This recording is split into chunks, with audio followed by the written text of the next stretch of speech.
नमस्कार दर्शक बंधु। आज आपण मानक गोटे सुंदर कथाटे कहबी। धैर्य आम क्या कहवा कौन सी कथार विचलित न हो भावना को नियंत्रण रखा हूँ धैर्य। सबु प्रकार परिस्थिति धैर्यर सहित कार्य करुवा व्यक्ति सफलता लाभ करे। भगवान श्रीराम, श्रीकृष्ण, बुद्ध, महावीर, यीशुଙ୍କ ଠାରୁ आरंभ करी गांधी, सक्रेटिस भली महापुरुष धैर्य रूपक महान गुणर अधिकारी थे। कौन सी परिस्थिति माने धैर्यच्युत होउनथिले। रामचंद्र थे अयोध्या सिंहासन प्रकृत उत्तराधिकारी, किंतु असीम धैर्य गुण जो 14 वर्षर वनवास सत्ते अयोध्यावासी हृदय जिणी पारिथिले।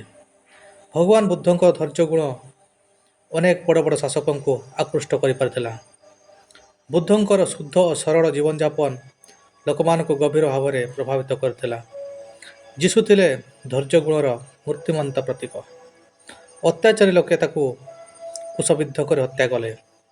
अधैर्य न होई कठिन दंड को यीशु मुंड पाति सही नहीं। असीम धैर्य गुण जो यीशु आज अमर। दक्षिण आफ्रिकार गांधीजी प्रति गोरा लोकों व्यवहार थिला अति रुक्ष और कदर्य। सब प्रकार निंदा अपमान को गांधी धैर्य रखी सही थे।